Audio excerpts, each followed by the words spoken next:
terima darimu. Dengan apa ku membalas cintamu? Oh Yesusku, ku mau selalu bersyukur, selalu bersyukur.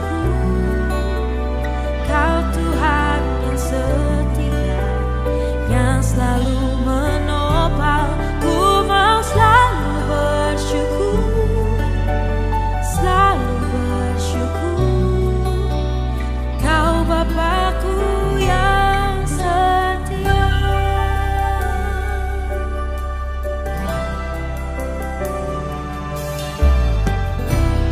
Dengan apa ku membalas kasih-Mu yang ku terima darimu? Oh, dengan apa ku membalas cintamu? Oh Yesusku, ku mau selalu bersyukur, selalu bersyukur. Kau Tuhan yang setia, yang selalu menopang. Ku mau selalu bersyukur, selalu bersyukur. Kau Bapakku yang setia.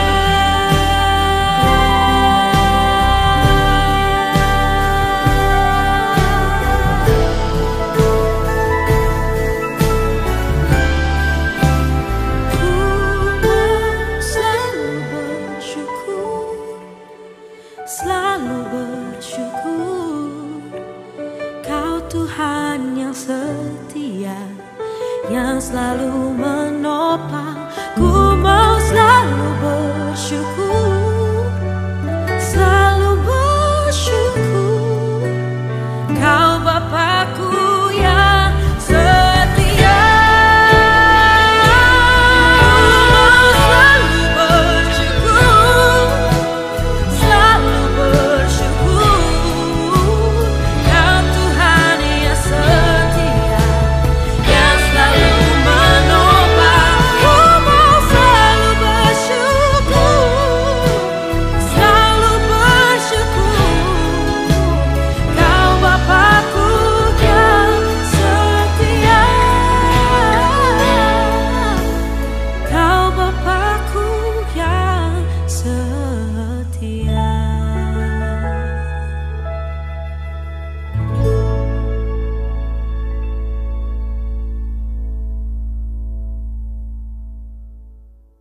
Terima kasih buat hari ini. Kami bersyukur kami ingin belajar firman Tuhan. Kami pengen benar-benar hidup sesuai dengan rencana Tuhan. Sebuah kehidupan yang menyenangkan, yang luar biasa, yang ajaib, yang amazing yang Tuhan sediakan buat kami. Sebab terima kasih Roh Kudus pimpin anak-anakmu yang mendengarkan dan juga menyampaikan. Dalam nama Yesus semua yang percaya dan setiap yang merasa keren sama-sama katakan amin. Tepuk tangan buat Tuhan kita yang dahsyat. Yes, silakan dong teman-teman. Ayo boleh tos kiranya bilang kamu adalah terang dunia. Sedap. Oke, yuk kita hari ini buka hati kita lebar-lebar supaya Tuhan bisa ubahkan kita. Amin. Oke, di sini yang oke, yang SMP di sini ada SMP. Angkat tangannya. SMP, oke. SMA? Oke, kuliah? Siap. Kerja? Oke, jomblo?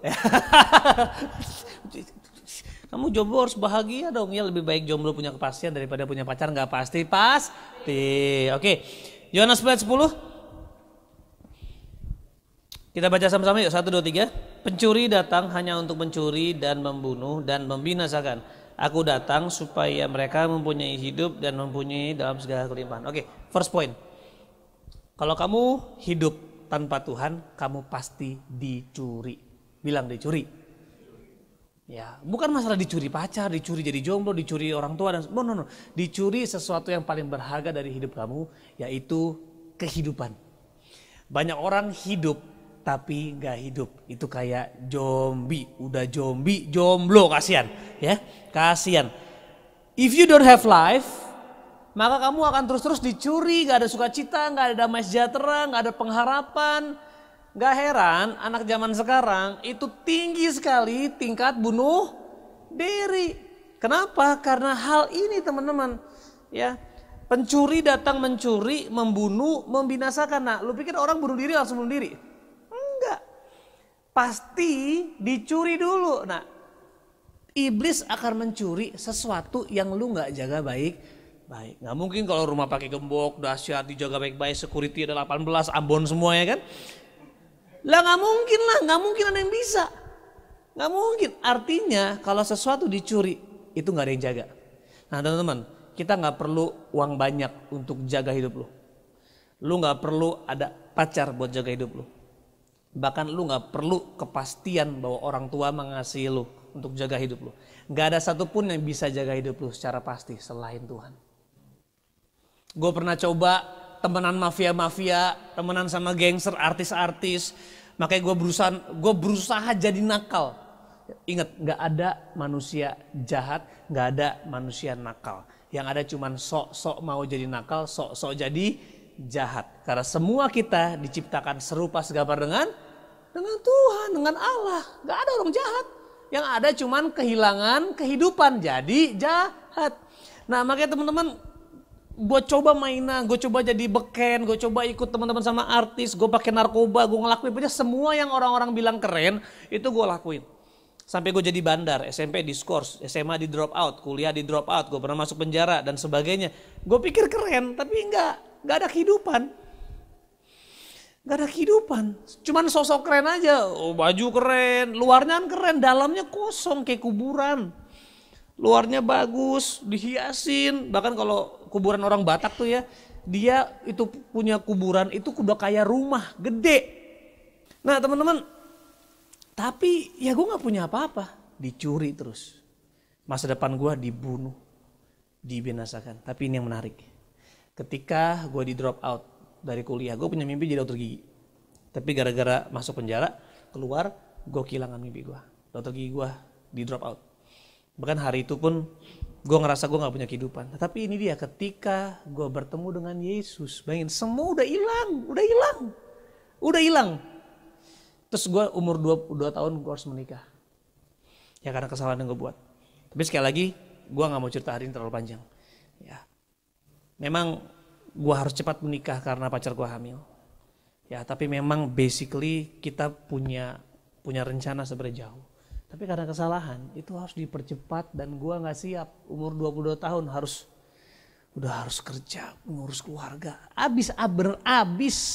Ini bandar nikah sama pasien setianya. Lu bayangin pemadat sama pemadat nikah. Sama-sama di drop out, nikah. Gak ada masa depan.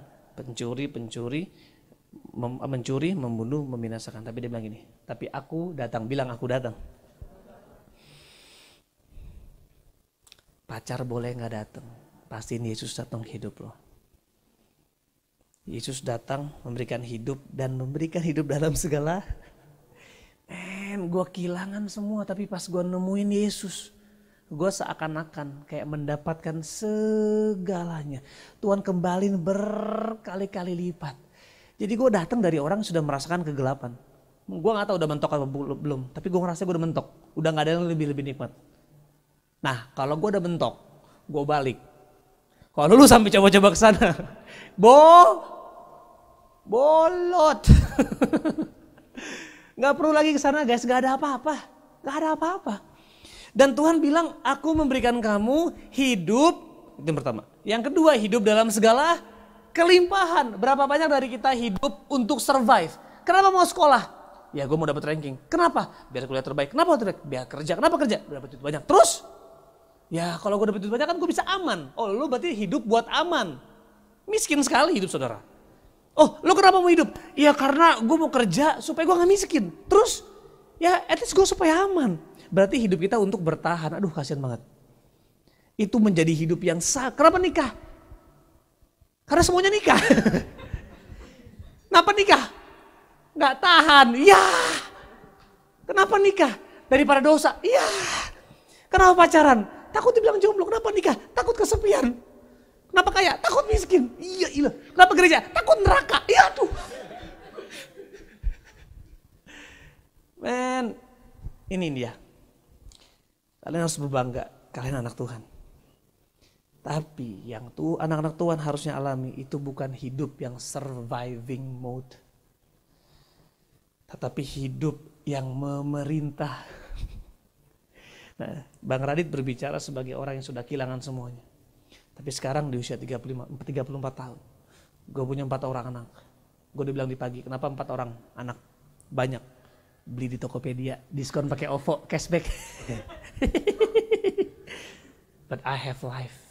Not sekedar life with all the fullness of God. Benar-benar Tuhan kasih dampak. Gue dulu di drop out dari FKG Mustopo, ya, di drop out. Istri gue di drop out dari Atmajaya. Berapa lama kemudian gue dipanggil lagi untuk isi ceramah. Yang drop out gue malah gue ceramahin.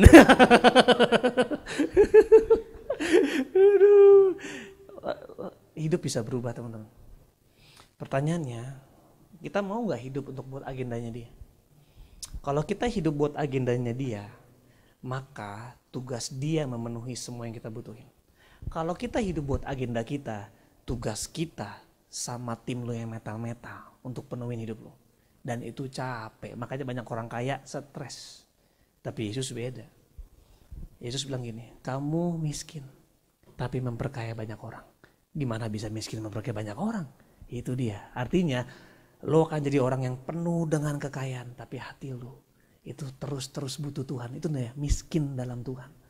Artinya apa? Tuhan, aku butuh Tuhan. Aku butuh Tuhan. Tapi lo memperkaya banyak orang, itu namanya hidup yang Tuhan mau. Guys, please. Jangan pernah mau hidup yang bertahan, hidup survive. Tuhan gak panggil lo untuk survive, bertahan. Ya kalau main CS dulu, ngemper aja kan. Ngemper aja terus, ngemper mulu. Nggak, lo harus jadi sniper kek, lu maju kayak bawa karbin tembak-tembakin, jangan camper mulu, mati di pisau, ya kan? Yang ngerti main CS, ngapain? Nah ini teman-teman, sekali lagi, ini Bang Radit loh, yang udah kehilangan banyak hal, tapi dia bisa pakai, apalagi kalian yang belum kehilangan banyak hal. Nah teman-teman gini, untuk hidup dalam agendanya, kita harus hidup sesuai dengan apa yang dia mau. Nah ini yang dia mau ya. Coba kita baca di 2 Korintus 5 ayat 15. 2 Korintus 5 ayat 15. Dan Kristus telah mati untuk semua orang supaya mereka yang hidup tidak lagi hidup untuk, ini dia, hidup lu akan bertahan kalau buat diri lu sendiri. Paling maksimal lu hidup buat keluarga lu sama anak-anak lu. Itu tetap masih hidup yang sangat miskin. Tuhan bilang kamu adalah terang dunia. Bukan terang suku, bukan terang keluarga, tapi terang dunia. Kaliber kita bukan suku, apalagi sekedar diri sendiri. Kaliber kita dunia, artinya isi kualitas hidupmu sanggup untuk menginspirasi dunia. Keren banget guys, keren banget gak sih? Ini identitas kita tuh. Sebobrok-bobroknya kita, secupu-cupunya kita orang-orang bilang, sebelon-belonnya kita di matematika, segabut-gabutnya kita tiap hari malam minggu, lu tetap terang dunia. Hanya terang dunia yang belum menemukan tujuan aja. Ya, makanya hari ini semoga firman Tuhan hari ini memunculkan tujuan hidup lu kembali. Ya, dan Kristus telah mati untuk semua orang supaya mereka yang hidup nggak lagi hidup untuk dirinya sendiri. Artinya kalau kita hidup buat diri sendiri, kematian Kristus sia-sia. Baru kita dicuri, dibunuh, udah pasti tuh. Tracknya pasti gitu. Lu gak mungkin bisa dibinasakan kalau lu gak dibunuh dulu. Lu gak mungkin bisa dibunuh kalau lu gak dicuri. Lu gak mungkin bisa dicuri kalau lu gak jaga hidup dengan baik. Salah satunya adalah tidak melakukan apa yang Tuhan mau. Ya, terus dia bilang gini, sebab itu kami tidak lagi menilai seorang juga pun menurut ukuran manusia. Dan jika kami pernah menilai Kristus menurut ukuran manusia, sekarang kami tidak lagi menilainya demikian. Jadi siapa yang ada dalam Kristus, ia adalah ciptaan baru. Yang lama sudah berlalu, yang baru telah datang. Jadi gini, manusia baru adalah manusia yang tidak hidup dengan dirinya sendiri, tetapi hidup buat banyak orang.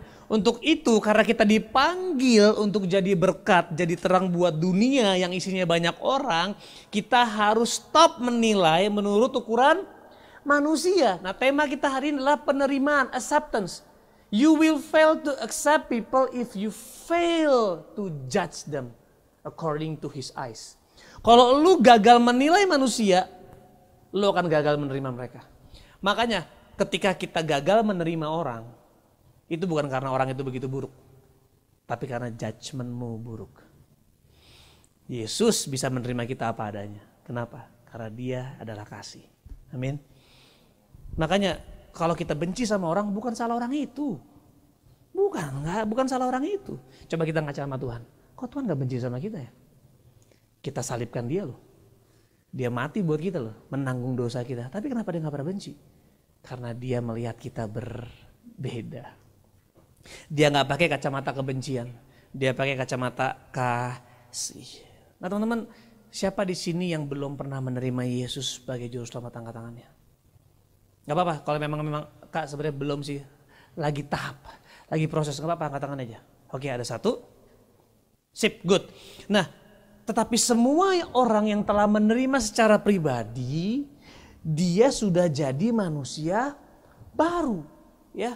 Dan yang lama telah berlalu, yang baru telah datang. Dan dia bilang kita semua dipercayakan misi perdamaian. Jadi walaupun tetap kayak bro belum menerima secara, aku Kak sebenarnya udah mulai tapi belum terima secara sungguh-sungguh, tetap kamu sudah diterima sama Tuhan. Tapi tahu nggak itu kenapa harusnya anak-anak Tuhan itu muncul sebagai anak terang. Amazingnya cuman Tuhan kita yang bukan seperti yang lain dipersembahkan korban. Tuhan kita menjadi korban buat umatnya. Yang baik enggak, yang berdosa. He accept you the way you are. Kalau Tuhan terima kamu apa adanya, kenapa kamu gak terima kamu? Kenapa kamu gak mau terima diri kamu dengan semua kekurangan kamu? Nah ini kenapa kita susah menerima orang lain. Karena kita mengatakan love others the way you love yourself. Ketika kita menerima diri kita, kita sadari bahwa Tuhan telah mengasihi kita akan mampu untuk mengasihi orang lain. Dan lihat di ayat selanjutnya. Dan semuanya ini dari Allah yang dengan perantaraan Kristus telah mendamaikan kita dengan dirinya. Jadi sekarang kita udah berdamai sama Tuhan. Tuhan tidak lagi dalam posisi marah. Walaupun lu jatuh bangun, Tuhan tidak dalam posisi marah. Nangis iya, sedih iya, terluka iya. Tetapi Alkitab mengatakan His mercy triumphs over judgment. Sekesal-kesalnya dia sama kita, kasihnya jauh lebih besar. Nah mumpung Yesus belum datang kedua kali. Karena kalau Yesus sudah datang kedua kali, the game is changing.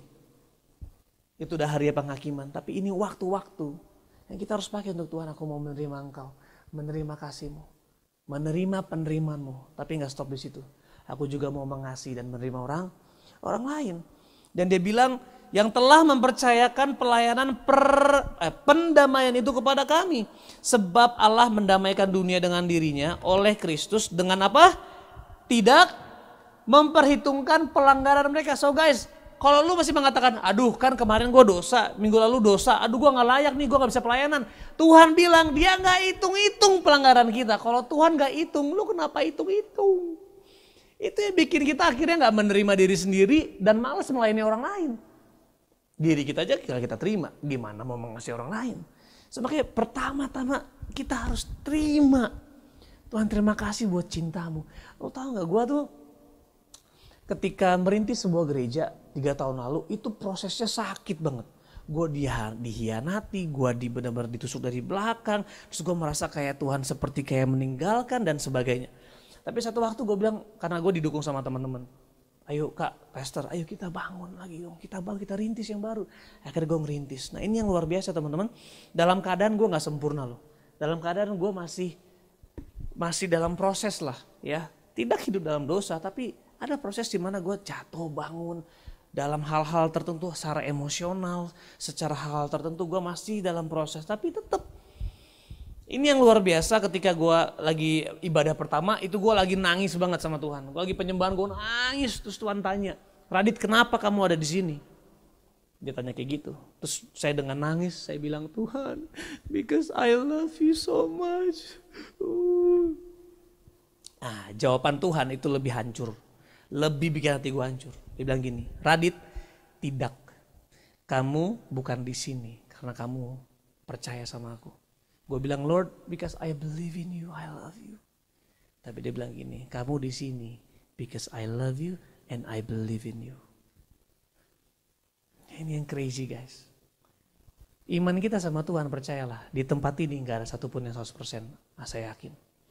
Kalau udah 100%, lu udah gak ada di sini. Lu udah mungkin udah keluar kota, udah ke ujung bumi, udah ngapain gue gak tahu, udah jalan di atas air mungkin. Tapi iman kita kan naik turun. Kalau iman sudah 100%, waduh, kita udah memindahkan gunung. Tapi ini, kenapa kita di sini? Bukan karena iman kita yang 100% sama Tuhan. Tapi karena iman Tuhan yang 100% sama kita sampai hari ini guys. Dia terima kita apa adanya, dia rindu mau pakai kita. Makanya ubah mentalmu, bukan lagi bless me, tapi use me. Selama lu masih punya mental bless me, lu akan diberkati. Gue yakin lu akan diberkati. Di pekerjaan lu, pelayanan lu akan diberkati. Tapi kalau punya mental use me, lu gak hanya diberkati, tapi lu akan jadi berkat. Siapa mau jadi berkat, angkat-angkat teman-teman. Tepuk tangan buat Tuhan kita yang dahsyat. Terima kasih Tuhan. Dan semua itu sederhana karena dia percaya sama kita. Dia percaya banget, dia benar-benar percaya sama kita lebih daripada apa yang pernah kita bayangkan. Makanya namanya grace. It's too good to be true, but it's true. Dan anugerah ini yang membuat kita akhirnya stop berdosa lagi. Stop untuk melakukan hal-hal yang gak berkenan lagi. Bukan karena Tuhan paksa loh, bukan. Tuhan gak pernah maksa. Gak pernah, lu lihat perjanjian baru, gak ada Tuhan bilang, aku sudah mati buat kau, kenapa kau masih dosa lagi kau? Gak ada. Cinta Tuhan itu tanpa syarat, tanpa paksaan. Kita aja yang suka paksa orang lain. Kita suka paksa, mama gak pernah sayang sama aku. Mama kalau sayang sama aku, mama harus kembali sama papa. Lah Tuhan aja gak pernah paksa, kenapa lu paksa-paksa? Tugas kita mengasihi tanpa syarat. Ini yang akan membuat kamu bersinar. Yang akan membuat lu berkilau. Yang akan membuat lu jadi dampak dan Tuhan akan percayakan surganya. Sukacita, damai, wisdom. Wisdom membuat apa? Wisdom membuat Salomo kaya. Lo mau kaya bukan kerja keras. Punya hikmat. Kuncinya punya hikmat. Kerja keras akan bikin lu kaya. Hikmat akan bikin lu memperkaya banyak orang. Lu mau yang mana? Mau saudara kaya? Gampang, potong sana, potong sini, jilat sana, jilat sini. Mau memperkaya banyak orang? Wisdom. Dan wisdom cuma bisa datang dari Tuhan. Dan Tuhan bilang gini di ayat yang tadi.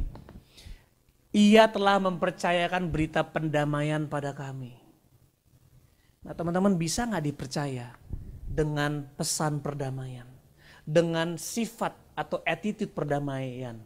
Yaitu menilai setiap orang seperti Yesus menilai. Menerima setiap orang seperti Yesus menerima. Mengasihi semua orang seperti Yesus mengasihi. Kalau kita bisa dipercayakan, ini dia berita perdamaian. Tuhan akan percayakan berkat yang gila-gilaan. Asli. God is so real guys. Benar-benar gua ini punya anak 4. Kenapa punya anak 4? Ya, gue punya anak 4, anak gue keempat lahir dalam keadaan gak normal. Orang bilang cacat. Ya divonis umur cuma 3 bulan. Ada kelainan jantung, kelainan ini, kelainan itu. Men itu aja ngalamin mujizat. Sekarang umurnya 2 tahun bahkan kita ngalamin sebuah penyukupan, penghidupan, finansial itu gila-gilaan. Gue gak punya bisnis. Gue full time melayani Tuhan. Gak ada tarif pun, sama sekali gak ada tarif. Gak ada gaji. Gereja cuma donasi ke hidup gue. Mau tahu? Lebih mahal gaji babysitter gue. Gaji gue, donasi yang gereja kasih ke gue buat bayar babysitter, setengahnya lebih kurang. Lu bayangin, tapi kenapa gue suka cita bisa hidup? Karena gue hidup dari Tuhan, bukan dari gaji. Gue hidup dari hikmatnya Tuhan. Tuhan yang akan munculkan itu sumber-sumber kekayaan, sumber-sumber hikmat, sumber-sumber sukacita, sumber-sumber keberanian. Gue tuh hidup kayak jalan di atas air. Lo kira anak 4 Coba uang sekolah lu berapa sih? Lu tahu kan berapa per bulan? Hah? Kali 4 tuh, kali 4. Belum anak gue yang keempat itu harus terapi seminggu 3-4 kali. Pengobatannya lebih mahal, susunya lebih mahal, semuanya lebih mahal. Istri gue belum syuting sampai hari ini, Kak Joanna main film, dia belum pernah main film sampai hari ini. Tapi dari mana Tuhan bisa berkatin sampai kita gak kekurangan, gak minta-minta? Dari Tuhan. Hidup itu gak survive. Aduh gimana ya, boleh gak pinjam sana? Tolong dong. Enggak. Kalau memang lagi gak punya, minta bantuan itu harus. Karena kita sebagai tubuh Kristus harus saling membantu. Tapi gak survive. Gak survive. Gue harus ngurus 4 anak. Harus ngurus rumah, apartemen, ngurus mobil, semua yang gue punya. Belum lagi jiwa-jiwa, belum lagi gue sebagai gembala senior di gereja. Bisa mati kalau gak ada Tuhan. Tapi ini dia, pencuri, mencuri, membunuh, membinasakan. Tapi Tuhan memberikan kamu hidup. Kalau ada Tuhan, kalau kamu lakuin agendanya Tuhan, yaitu ini. Dipercayakan pelayanan, perdamaian. Apa itu? Menilai setiap orang seperti Kristus. Menerima seperti Kristus. Mengasihi seperti Kristus. Nanti wisdom, kekayaan, hikmat, cinta, sukacita, damai sejahtera, keberanian, kekuatan itu datang dari Tuhan. Lo tau gue pernah nunggak dia uang sekolah 5 bulan. Habis nunggak 5 bulan, istri gue hamil yang keempat. Kalau istri gue hamil, berarti istri gue gak bisa syuting. Waktu itu masih paling banyak uang dari istri gue. Waduh gimana nih ya? Ini bayar uang sekolah, bayar babysitter gue aja pakai gaji gue gak bisa. Apalagi bayar uang sekolah. Anak saya sekolah di Homeschool International Christian. Cukup mahal biayanya. Bukan karena saya punya uang, istri saya punya iman ya. Gue nebeng iman istri gue, nebeng dong gue gak punya iman nih. Lelaki kan pakai logik, suka pakai hitung-hitungan. Tapi amazing ketika saya datang ke sekolah, mau izin, mau bilang, Bu maaf saya gak bisa bayar uang sekolah. Sepertinya akan nambah lagi nih 10 bulan ke depan karena istri saya hamil 9 bulan. Mungkin sebulan dia perlu istirahat dan baru bisa syuting lagi. Kira-kira begitu, gue mau ngomong sama kepala sekolah. Kepala sekolah nangis. Gue khawatir dia nangisnya dengan berkata seperti ini. Kasihan hamba Tuhan miskin sekali. Tapi ternyata enggak. Ini yang amazing. Dia nangis. Dan dia bilang gini, Dit, kamu tahu gak kenapa saya nangis? Karena konfirmasi dengan apa yang Tuhan ngomong sama saya beberapa bulan lalu. Tapi saya takut ngomong sama kamu, takut kamu tersinggung. Wah, sungguh pegang tangan istri gue. Gimana Miss? Jadi saya lagi berdoa sama suami saya. Dan Tuhan bilang sama saya seperti ini. Dia bilang, Helen, sekolah ini harus investasi buat keluarga Raditya Oloan. And you know what? Saya tanya, Miss maksudnya gimana? Iya, udah Zuzu Zera, gak usah bayar uang sekolah. Zoe kalau mau masuk sekolah, gak usah bayar uang pangkal. Zoe nanti kalau anak kamu lahir keempat, masuk lagi, gak usah bayar uang pangkal, gak usah bayar uang sekolah. Mereka semua cukup bayar uang tahunan, 50% saja. Sampai SMA. Langsung saya genggam istri saya, sayang, 1 anak lagi mau? Guys, ini dia. Kita hidup pasti capek, yes. Kita hidup punya masalah, yes. Tapi Yesus menggambarkan bagaimana ia jalan di atas air. Dia bisa tidur tengah badai. Artinya hidup dengan Tuhan tidak menjauhkan kamu dari masalah. Hidup dengan Tuhan tidak menjauhkan kamu dari badai. Sama anak saya keempat lahir kelainan. Tidak terhalangi. Tetapi kamu bisa bersukacita di dalamnya. Bahkan kamu bisa berdampak di dalamnya. Nah, kunci cuma satu. Dipercayakan misi perdamaian, mau gak? Hidup buat orang lain. Kuliah buat apa? Jadi pinter buat apa? Buat memenangkan generasi. Kerja buat apa? Supaya dapat kaya. Kenapa buat kaya? Aku mau bangun dunia ini. Aku mau bangun sekolah supaya orang-orang bisa mengalami Yesus. Itu ketika kita lakukan agendanya Tuhan, maka Tuhan yang akan penuhi. Seperti gue bilang, kalau kita lakukan agenda kita, maka orang tua kita, kenalan kita, netor kita yang harus memenuhi. Dan itu capek. Kalau Tuhan yang angkat, Tuhan yang pertahankan. Kalau lu yang angkat sendiri, lu yang harus mempertahankan.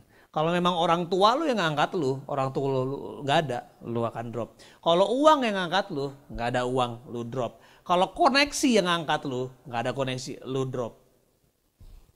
Tapi kalau Tuhan yang ngangkat lu, memang bisa Tuhan nggak ada. Dia akan tetap ada. Karena dia narsis. Enggak, bukan ya? Bukan. Dia Tuhan yang selalu ada dan selalu tampil di hidupmu. He is the God of love. And He gak sekedar love you. Dia suka sama kamu. Dia selalu stalking Instagram, lo tau gak sih? Dia itu the greatest stalker in the universe. Gak sekedar stalker. Dia juga sayang sama kamu. Ya, dia sering banget menjadi anonymous blesser. Kita nggak sadar, kok terjadi begini ya? Itu Tuhan di situ. Amin. Nah teman-teman, itu kenapa kita harus belajar menerima orang apa adanya. Saya tutup dengan 2 kisah ini. Yuk kita buka di Kisah Para Rasul 9. Ini kisah yang berbeda dari ibadah pertama. Coba kita lihat, tapi orangnya sama, si Saulus ini. Di ayat 10. Di Damsyik ada seorang murid Tuhan bernama Ananias. Semua bilang Ananias. Firman Tuhan kepadanya dalam suatu penglihatan, Ananias, jawabnya, ini aku Tuhan, dia bilang. Firman Tuhan, mari pergilah ke jalan yang bernama Jalan Lurus dan carilah di rumah Yudas seorang dari Tarsus yang bernama Saulus. Ia sekarang berdoa dan dalam suatu penglihatan ia melihat bahwa nanti ada seorang bernama Ananias, yaitu kamu, masuk ke dalam dan menumpangkan tangannya ke atasnya supaya dapat melihat lagi. Jadi backgroundnya adalah Saulus buta karena dia dalam perjalanan di Damsyik ingin ketemu dengan imam untuk sikatin orang-orang Kristen. Nah dalam perjalanan dia ketemu Tuhan dan matanya jadi buta. Dan dipanggil, dia bilang kan, Saulus kenapa kamu menganiaya aku? Nah ini menarik. Saulus menganiaya siapa? Orang Kristen kan? Tapi Yesus bilang gini, Saulus kenapa kamu menganiaya aku? Artinya menganiaya orang Kristen sama dengan menganiaya Tuhan. Saya ubah, bukan menganiaya orang Kristen, menganiaya. Kok menganiaya ya? Makanya jangan pakai narkoba ya. Oke. Menganiaya anak Tuhan sama dengan menganiaya Tuhan. Ya. Dan akhirnya Saulus di situ bertobat. Ya, belum bertobat sungguh-sungguh, tapi baru siapakah engkau Tuhan? Dia baru sadar bahwa itu Tuhan. Nah ini perjalanannya, habis itu Tuhan coba ngomong sama Ananias. Ananias, lu coba pergi ke situ. Ada orang namanya Saulus, lu tahu kan? Ananias jelas tahu. Karena Saulus terkenal sebagai pembunuh, inisiator daripada penangkapan dan penganiaya anak-anak Tuhan, murid-murid Kristus. Lalu di ayat yang ke-13, jawab Ananias, Tuhan, dari banyak orang telah kudengar tentang orang itu. Betapa banyaknya kejahatan yang dilakukannya terhadap orang-orang kudusmu di Yerusalem. Dan ia kan datang kemari dengan kuasa penuh dari imam-imam kepala untuk menangkap semua orang yang memanggil namamu. Dibalik ayat, coba ayat sebelumnya. 14, ya, ayat 13. Jawabannya siapa? Tuhan, dari banyak orang telah ini permasalahannya. Dulu kisahnya Audrey tahu? Audrey yang dianiaya itu dibully. Pas kita dengar ini Audrey, save Audrey, save Audrey. Lah baru dari Instagram loh itu, save Audrey. Dari banyak telah ku dengar Audrey dianiaya. Atta Lintar ke sana, semua orang ke sana, pasti donasi, save Audrey. Artis-artis coba untuk bikin ini dan sebagainya. Pas sampai sana ada berita baru. Ternyata Audrey berbohong. Berubah lagi. Oh Audrey berbohong. Audrey bohong hashtag. Lah jadi bagaimana kita mengasihi memandang orang itu ditentukan dari apa yang orang lain ngomong. Nah teman-teman, kamu akan gagal mengasihi orang kalau kamu kebanyakan dengerin orang. Makanya kuncinya ini, lihat ayat yang ke-15. Tetapi firman Tuhan untuk melawan omongan manusia, kita perlu firman Tuhan. Dan ini yang menarik teman-teman, Alkitab mengatakan ayat 15, tetapi firman Tuhan kepadanya, pergilah sebab orang ini, katakan orang ini, adalah loh. Gila, Saulus belum bikin apa-apa. Saulus belum menyelamatkan jiwa-jiwa. Saulus punya track record buruk. Tapi kok Tuhan bisa ngomong gini, Dia bilang, sebab orang ini adalah alat pilihan bagiku. So teman-teman gini, hati-hati. Mungkin orang-orang yang kamu benci hari ini, dengan karakternya yang sangat buruk kamu pikir adalah alat Tuhan. Alat pilihan. Kita gak pernah tahu. Kita gak pernah tahu teman-teman. Dia bilang, ini adalah alat pilihan bagiku untuk memberitakan namaku kepada bangsa-bangsa lain serta raja-raja dan orang-orang Israel. Aku sendiri akan menunjukkan kepadanya betapa banyak penderitaan yang harus ia tanggung oleh karena namaku. Lihat ayat 17, ini keren banget, kita baca sama-sama. 1, 2, 3. Lalu pergilah Ananias ke situ dan masuk ke rumah itu. Stop di situ. When you hear people, you will think like people. Hampir mau jatuh. You will act like people. But if you hear God, you will think like God. You will see like God. You will act like God. Kalau udah act like God, kita bukan Tuhan, kita akan memiliki impact-nya Tuhan. Makanya jangan kebanyakan dengerin orang. Kenyataannya Saulus jahat. Tapi kebenarannya Saulus mau dipakai Tuhan. Kenyataannya kamu masih terlibat dosa. Tapi kebenarannya dosamu sudah diampuni. Kenyataannya kamu masih belum bisa lepas dari ketergantungan. Tapi kebenarannya kamu sudah dikuduskan. Jangan hidup dengan fakta. Hidup dengan kebenaran. Amin teman-teman. Kenyataannya kamu dilukai. Kenyataannya kamu dibuang orang tua. Itu kenyataan. Kenyataannya orang tuamu bercerai. Kenyataannya papa bilang aku gak sayang sama kamu. Tapi kebenarannya kamu dicintai Tuhan. Kamu berharga, kamu mulia, kamu sedap. Kamu awesome banget.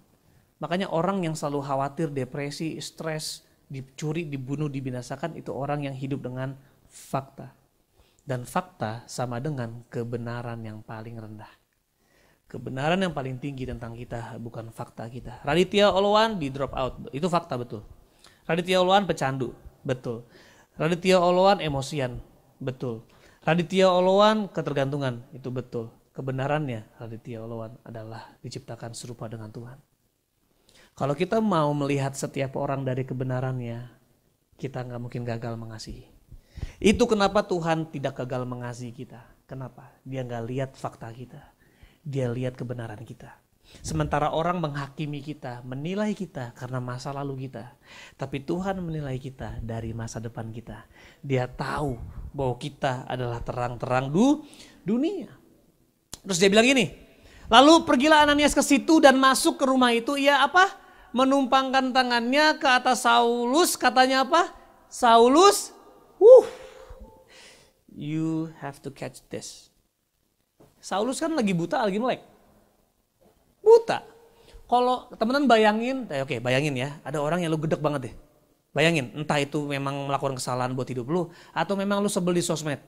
Terserah, ini gue gedek banget sama orang nih, gue gedek banget nih. Lu bayangin satu orang yang lu pengen kalau ketemu, lu pengen tabuk, dan memang boleh sama Tuhan. Nah misalnya gitu ya. Kalau ada satu orang yang boleh lu tabuk sama Tuhan, siapa? Nah bayangin orang itu. Seperti itulah Saulus di hati Ananias.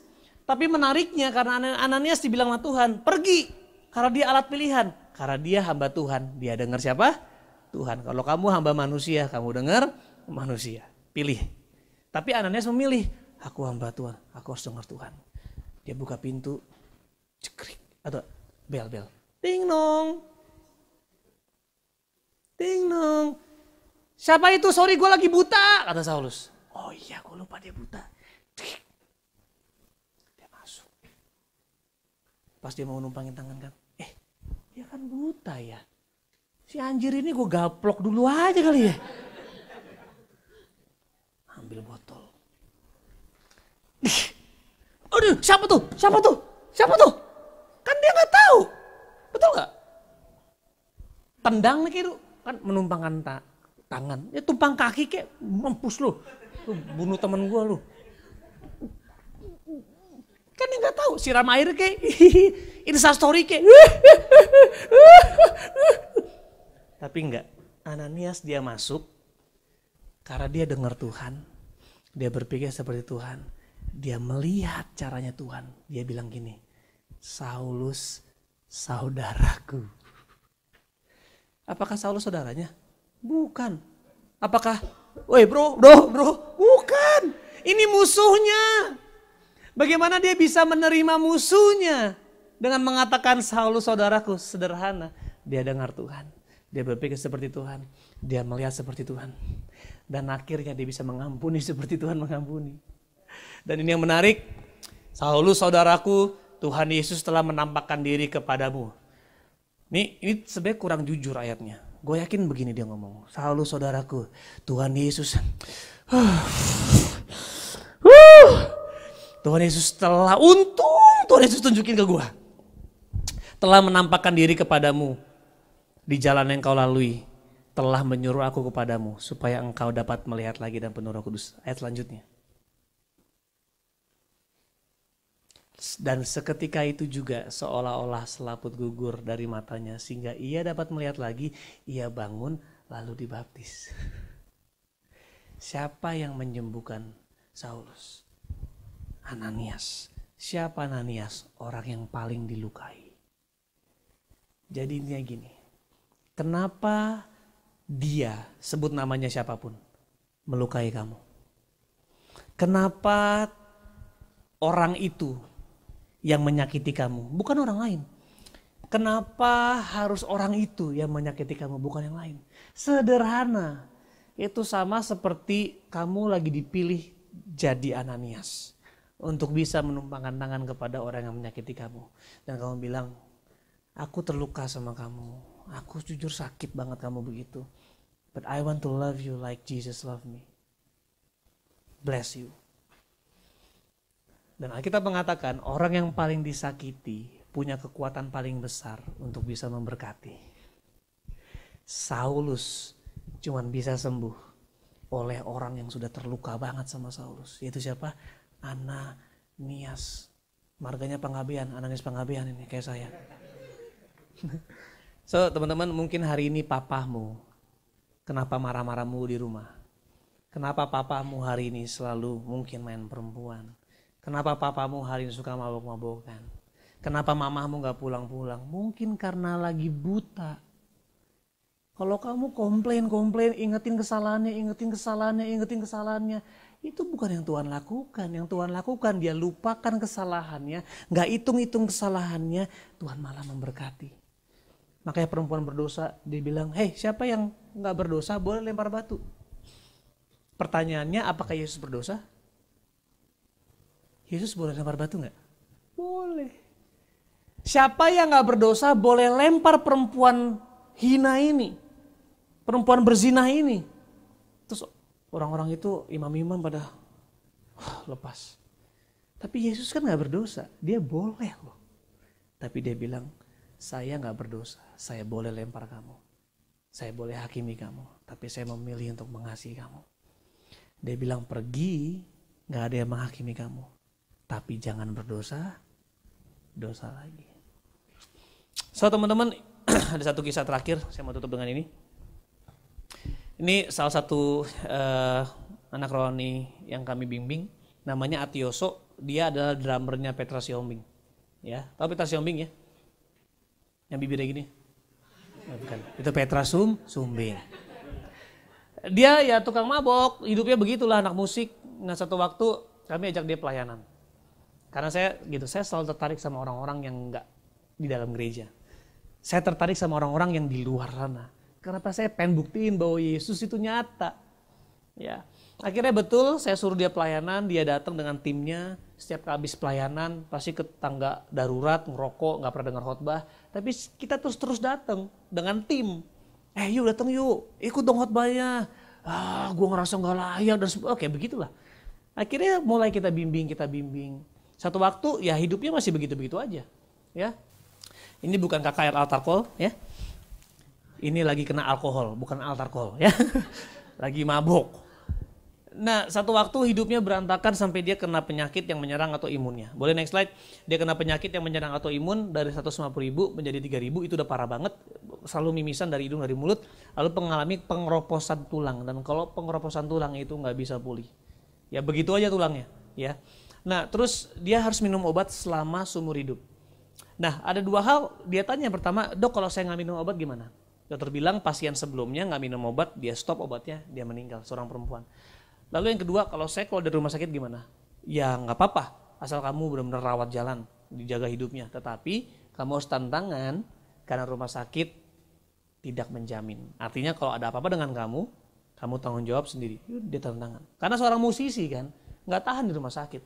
Dan akhirnya kalau dia lagi main drum itu sakit, tangan itu sakit, kan pengeroposan tulang, sakit semuanya. Badannya bengkak, jadi semua badannya itu ada sayatan-sayatan gitu. Karena ada selulit-selulit, karena dia tadinya kan kurus. Pas sakit dia bengkak, jadi kulitnya tuh sobek gitu. Jadi semua badannya sampai sini-sini. Nah, terus satu waktu kami suruh dia pelayanan. Nah, teman-teman, pertanyaan kan, kok tukang mabuk disuruh pelayanan? Kok hidupnya rusak suruh pelayanan? Nah, teman-teman, emang kita lebih baik dari mereka? Kita semua sama-sama orang berdosa yang ditebus. Memang kita perlu standar, kita perlu ajar orang yang ada di sini buat bertanggung jawab. Tapi bukan berarti orang di luar sana nggak layak melayani.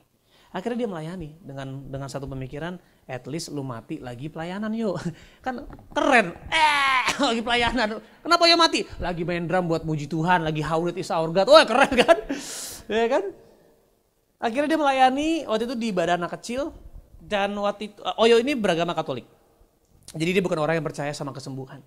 Nah di ibadah anak kecil, lalu setelah dia lagi pimpin drum dalam sebuah tim pujian, kami suruh Oyo turun duduk di bawah mimbar dan anak kecil mendoakan.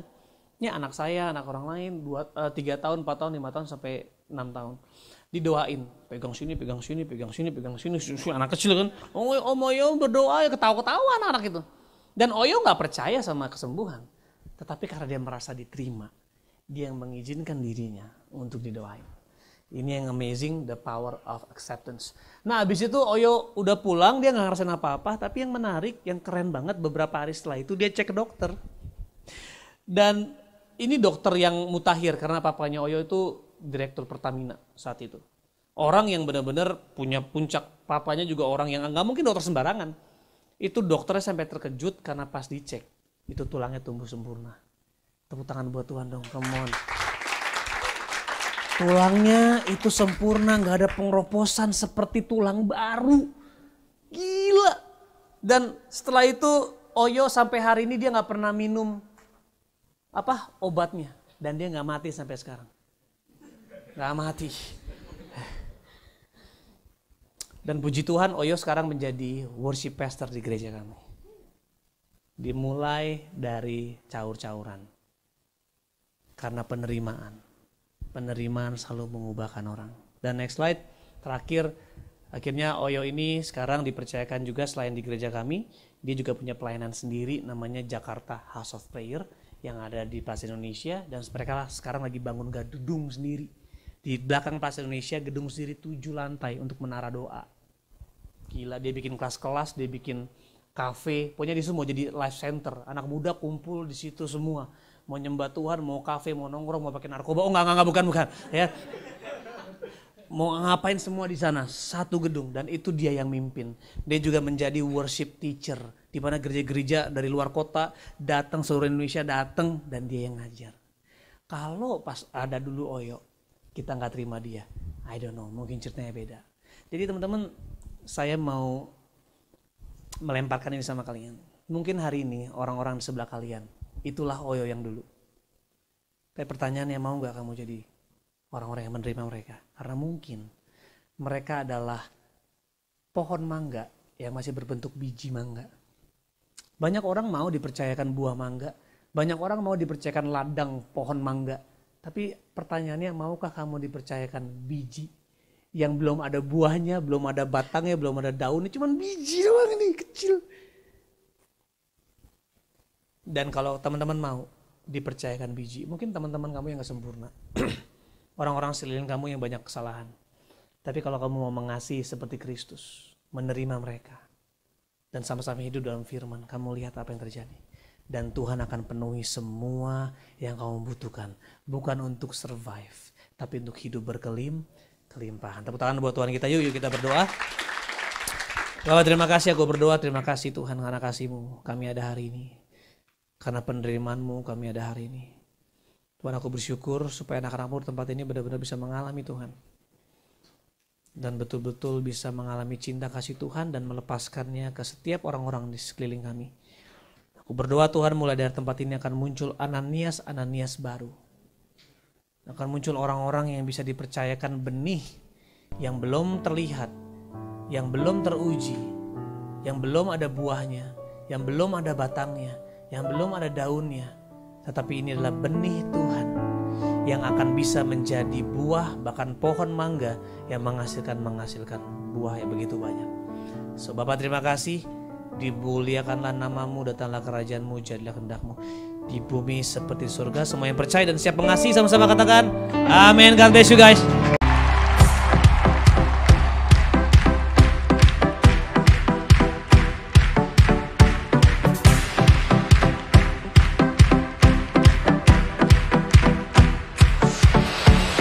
Tiada taranya, tiada bandingannya, kebaikanmu Bapa di hidupku. Amin. Mengubah segalanya, kasih yang ku terima tak tergantikan,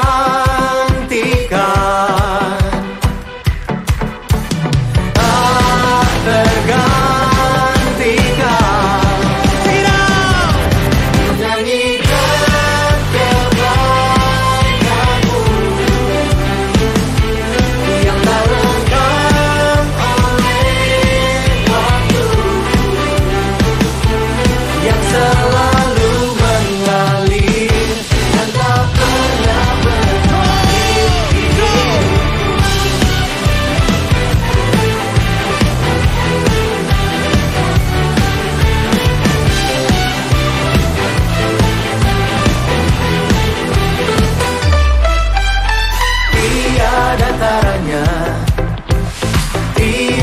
Bandingannya, kebaikanmu Bapa di hidupku.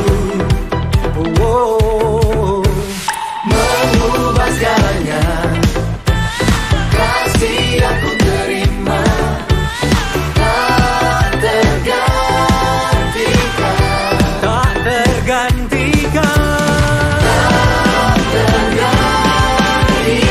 Sama-sama nyanyikan.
Terima kasih karunia dan damai sejahtera Tuhan Yesus Kristus dan kasih Allah Bapa kita serta persekutuan Roh Kudus menyertai setiap kita sekarang, seterusnya, dan selamanya. Amin. Saudara telah mengikuti ibadah online GBI Alpha Omega. Saudara yang diberkati melalui tayangan ibadah online diberi kesempatan untuk memberi persembahan. Bagi jemaat yang rindu menabur pekerjaan Tuhan di GBI Alpha Omega, dapat memberikan persembahan dan persepuluhan secara online melalui rekening BCA 014-323-7777 atas nama PT Graha Alpha Omega. Sertakan keterangan untuk persembahan atau perpuluhan. Mari memberi dengan penuh sukacita dan ucapan syukur. Untuk mendapatkan informasi terupdate mengenai ibadah online dan informasi lain seputar gereja, Anda dapat mengaksesnya melalui website GBI Alpha Omega. Jesus Christ bless you. Kaulah nafas hidupku.